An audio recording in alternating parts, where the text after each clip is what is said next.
wax kala sameeyo qofka salaantay uu qaadaya qofka waxa kale uu qaadaya qofkan jirkiisa wuxuu yeelanayaa marka ay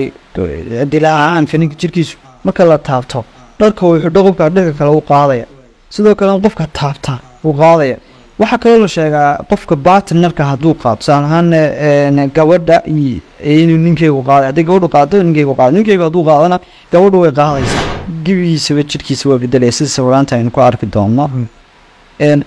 de waa qofkii wuxuu ku keeni karaa xataa dhimasho ku keeni karaa wuxuu ku keeni karaa qofku inuu weakness noqdo ama tabcaan noqdo qofku waa qof fayris ku dhacay ama la mid yahay xanuunkii coronavirus oo kale ama modig ma la oran karaa ama soo matala somehow isku dhow yihiin waayo de virus baa sababay kana virus baa sababaya laakiin way ka calaamad duwan calaamad weyba isku badan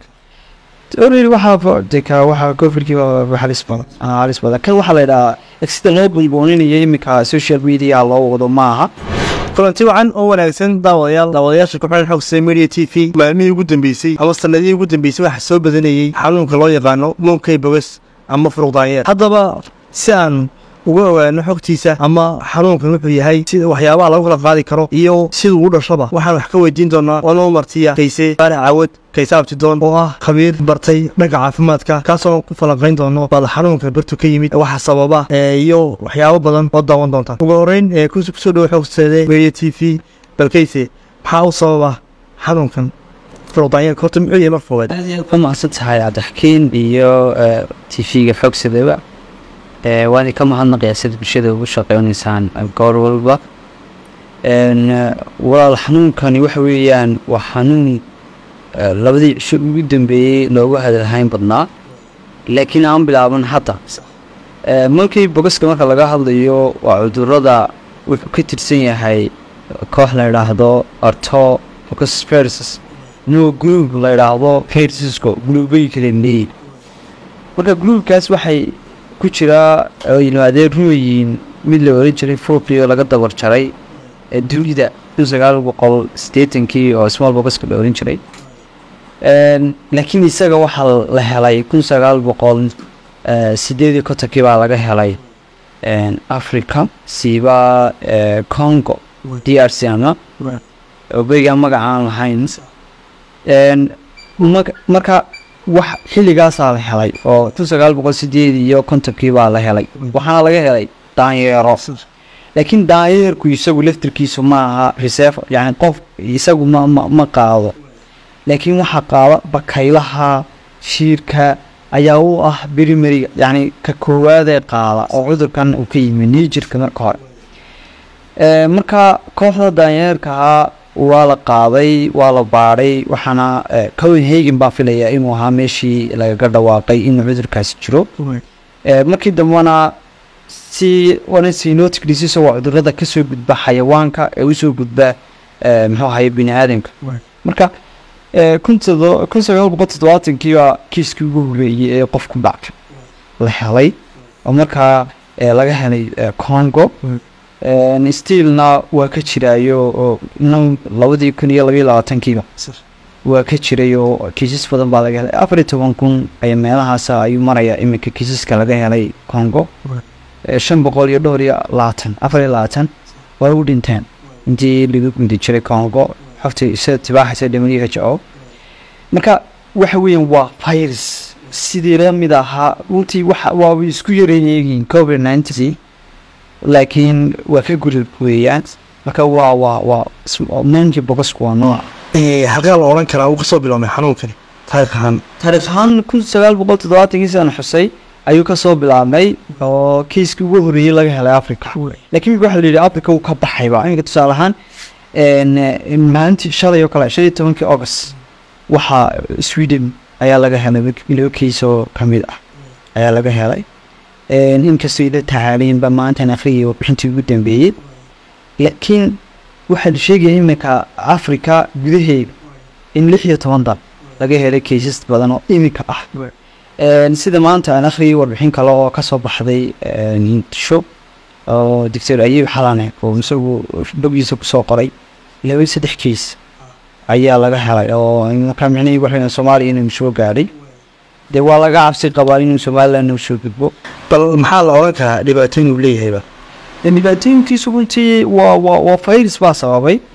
marka qofka ugu horeyn wuxuu ka abaarayaa respiratory systemka ama qeybtan maxaa neefsashada. waana airborne transmission ba waxa weeyaan hawaa la isugu gudbiyaa. isla markaaba qofka wuxuu yeelanayaa inkastoo nagu tegi doono qeybaha calaamadaha. qofka markaa dee jirkiisoo dhan buu dilayaa sidii furuqa ayuu dilayaa.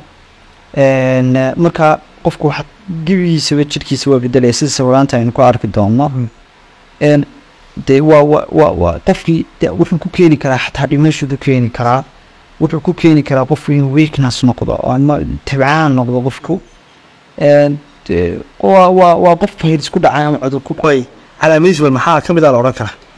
calaamada weyn uu leeyahay viral weeyaan ama calaamada la yiraahdo xumata ee gudka jirkiisu si saayida bay u ka haysaa. waxaa la sheegaa in 39 centigrade meelaha ay tagto. calaamada labaad ee uu yeelanayo waa madax xanuun sidii migraine madax xanuun aad u daran buu yeelanayaa. sidoo kale waxaa la raacay inuu shaqaaco qofku yeelanayo iyo yanaadigo qofku yeelanayo. waxa kaloo la raaciyaa ayuu kaga duwan yahay parasitical smallpox ka ilmaadeen yihiin. wuxuu qanjir saraadadoo dhan baa bararaya qofkan. taas kaga duwan laga duwaa. sidoo kalena qofka intan dambe ama inta dambe aad xanuunsan back pain badan buu yeelanayaa. waxa uu yeelanayaa qofkaas weakness tabcaan oo kale ayuu noqonaya qofkaasi. oo qofkaasi waxa laga yaabaa inaan waxba qaban bila awood ka dhigaba. marka calaamadihiisa kuwaasa ka mid ah. wax calaamadaha kale jirkii physical jirkiisa laga arki karo waxa ka mid ah finan sidii furuq oo kale ayuu yeelanayaa. oo waliba finan aynu sawiraanta social media ku arkino qofka laga baqan karo ayuu yeelanayaa oo jirkiisa oo dhan ay calaamadihiisa ugu waaweyn calaamadaha uu yeelanayo. munkay bogaska ama furuq daayarka si loo garoogi bal maxaa la oran karaa lagu kala qaadi karaa ama lagu qaadi karaa transmissionkiisu waxay ku xiran tahay halka uu qofkaas ka abaaray. tusaale ahaan hadduu respiratory ka abaaro waxaa laga qaadi karaa respiratory kala qofka aan fahmay neefsashada kale ayuu qofku ku qaadayaa. waxa uu kaloo ku qaadayaa qofku markuu qufaco kalaay. haddii tusaale ahaan qolka ku seexataan ilaa 10 qof meelaha oo mid ka mid ah qabo inta tawq way qaaday meelaha ciriiriga oo qofku galo. sidoo kalena qof hadda salaato kalaay adigoo ama soo qufacay ama wax kale sameeyo qofka salaantay uu qaadaya qofka. waxa kaloo qaadaya qofkan jirkiisa wuxuu yeelanayaa marka ay dilaacaan fininka jirkiisu marka la taabto dharka wuxuu qofka dharka kale u qaadaya. sidoo kale qofka taabta uu qaadaya. waxa kaloo la sheegaa qofka partnerka hadduu qaado tusaale ahaan gabadha inuu ninkeygu qaado. haddii gabadhu qaado ninkeygu qaado. ninkeygu hadduu qaadana gabadhu way qaadaysaa. marka waxaan ku fidaa gadnadan uu ku fidaa. sidoo kale dhiigga qofka haddii aan si fiican loo hubin oo dhiig lagu shubo si degdeg ah waa ka qaadi karaa isaguna. calaamadahaas marka aad baad maasatay laakiin maxaa laga hortegi karaa baa la oran karaa xanuunkan ugu horeyn waxaa la yidhaahdaa sidii covidka waa inaad afxidha xidhataa maaskii afxidhka ama maaskii inta badan aynu isticmaali jireen waa inuu xidhaa qofka qaba iyo qofka ka cabsi qaba inuu qaado waa in labadaasiba ay xidhaan. way dadka Soomaalidu aad bay salaanteeda gacanta u adeegsataa. intuu xaaladdan uu jiro in qofku iska gaabsado oo salaanta sheedinka isticmaalo qofka salaamo taas ayaa lagu waajibinaya. sidoo kalena meelaha ciriiriga ah dadku isku yimaadaan in yareeyo. sidoo kalena waxyaabaha kale ee ay ku wanaajino meelaha la isku yimaado kale qofku hadduu dareemo xumad iyo isku arka calaamadaha aynu sheegnay kale inuu isleeyatir noqdo guriga iska jooga ayaa qurux badan. ama inuu aan bulshada galaafan hadduu cudurkii lagu soo sheego. waxyaabahaasaan uma la mid yahay xanuunkii coronavirus oo kale ama modigma baa la oran karaa ama soo matala sababna way isku dhow yihiin waayo de virus baa sababaya kana virus baa sababaya laakiin way ka calaamad duwan calaamadu way isku badan. already waxaa covidkii halis badan kan waxaa la yidhahaa sida loo bulbooninaya iminka social media loo wado maaha. laakiin takhatirtiisa waa haddii qof uu tusaale ahaan waxaan ugu badan dadka chronic disease-ka qaba ama cudurrada jiitama dadkaasoo kale dee hadduu ku dhaco halis bay ugu jiraan marka dadkaasoo kale dee inagu ku daawamayno waa in naga taxadira ugu dambeyntiina ku jirna falanqaynteena caawa bulshada aan ka warqabin u gudbin doona bal maxaa u daawo baa la odhan karaa xanuunkan furuqdaayeerka ama monkeypoxka kiiso guud ahaan marka la sheegayo virusaska inta badan dawo ma laha waxaa la yidhaahdaa waa kahortag bay leeyihiin iyo immunization talaalay leeyihiin laakiin waxaa la inta badan ma laha laakiin waa cudurka virus lowga ku jira mooay jirka in la yareeyo uun ama xaddiga ku jira virusaska in la yareeyo marka qofka waxa la sameeyaa waa la tiiriyaa waa la siiyaa tiiriyaalku macnaha wuxuu yahay in qofka immune systemkiisa la dalaco ama dhiska difaaciisa la dalaco sidoo kale in qofkaas waxa ku waajib ah inuu muxuu ahaye isticmaalo wax kasta oo kicinaya muxuu ahaye dhiskiisa difaaca sidoo kalena waxyaabaha dawada u noqon karo qofka waxaa ka mid ah in uu badsado mar walba in uu riistig yani nasashadoo kale inuu badsado waxyaabahaas laga taliyaa waxa jira dawooyin la siin karaa baa jira antiviral drugs ama dawooyinka ka hortaga viruska oo iyaga la siin karaa baa jira laakiin waxa ugu muhiimsan tilmaamaya waxa weeye symptom treatment wax la yidhaahdo la sameeyaa ama viruska dadka ku dhacaan ama noocan qofka haddii madax xanuuno in la sameeyo madax xanuuno kale loo qoro haddii xumada laga dejiyo waxyaabahaas sababta waa la taageeraya qofkii laakiin wax dawo laakiin wax la yaabo wax laga bogsiin ugu dambeyntii inuu ku jirna kiisoo guntii banaadkii falanqayntiina ku saabsan monkeypoxka ama furuqdaayeerka tiro guud aqoon ahaan dadyoga aan ka naadanin ama ka nagsadoon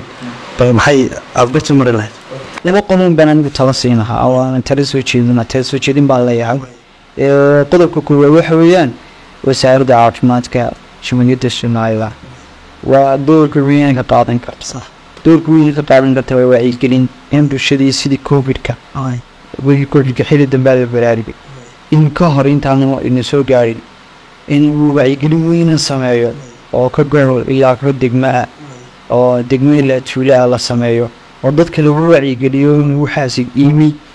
oo haddii ay isku arkaan calaamado dadkii dee habkii lagu tagayo dhan aynu soo xusnayo dhan la sameeyo sidoo kale waxaanu samayn karnaa inagu laftirkeena dhexdeena meelaha la isugu yimaado inuu qofku iska yaraysto haddii uu laga shakiyo inuu soo galay haddii uu qofka ku dhacayna in qofkaasi aan ummadda galaafanayn oo meelo dhakhtar doonto oo dhakhtar doonto oo auxiliator iska dhigo oo maxaa marka lagu soo sheego waxa lagu baara PCR dee calaamadihiisa aan muujisnayn marka qofkaasi inuu deegaanka ka baxo oo deegaan gooniyiisa ku samaysto sidii covid-kana looga macaamilaya marka loo sheegayo marka talahaantaasaan bixin lahaa weliba wasaaradda caafimaadka aad baan ugu adkayn lahaa inay arrintaa gasho intaan iman waxaa inoo soo gabagaboomay falanqayntiina koomeed ee ku saabsanayd